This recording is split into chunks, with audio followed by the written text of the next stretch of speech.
السلام علیکم دوستو، welcome to our YouTube channel Urdu government updates.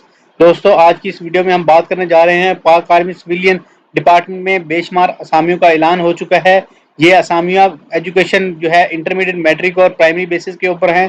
Salary کی رینج ہے 22,000 پلس سٹارٹنگ کے اندر، اور لاسٹ ڈیٹ اپلائی کرنے کی ہے 5 مئی 2022۔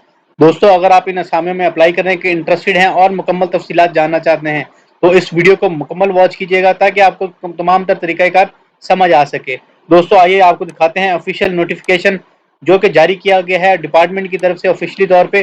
دوستو آپ دیکھ سکتے ہیں ہماری اسکرین کے اوپر اسامی ہے جی اسسٹنٹ سیکیورٹی سپروائزر کی، جس کا بیسک پے اسکیل 9 ہے۔ تعداد ویکینسی ہے ایک، صوبائی کوٹا ہے سندھ۔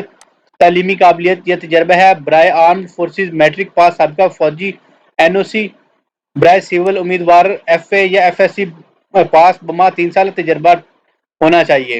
عمر کی حد سول کے لیے 18 سے 25 سال، اور دوسرے کے لیے جو ہے 45 سال، جس میں سے 15 سال رعایت ہے آرم فورسز کے بندے کے لیے۔ دوست درخواست دینے کا طریقہ کار سادہ کاغذ پر آپ نے اپنی درخواست لکھنی ہے بما تعلیمی اسناد، حالیہ تصویر، قومی شناختی کارڈ کی کاپی، تجربہ سرٹیفکیٹ، ڈومیسائل اور ریٹائرڈ فوجی حضرات کی ڈسچارج بک کی مصدقہ نقول کے ساتھ تاریخ اشاعت کے 15 یوم تک زیر دستخطی کو پہنچ جانی چاہیے۔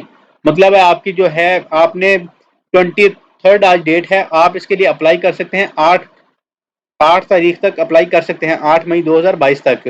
دوستو لیٹ ہونے والی درخواستوں کو ایکسیپٹ نہیں کیا جائے گا، اور سرکاری ملازمین اپنی درخواستیں محکمانہ توسط سے ارسال کریں، اپنے ڈپارٹمنٹ کے تھرو ارسال کریں۔ دوستو نوٹ کے اندر مینشن کیا گیا ہے ٹیسٹ اور انٹرویو کے لیے آنے والے امیدوار اپنی اصل ڈاکومنٹس اپنے ہمراہ لے کے آئیں۔ ٹیسٹ انٹرویو کے لیے آنے والے امیدواران کو ٹی اے یا ڈی اے نہیں دیا جائے گا۔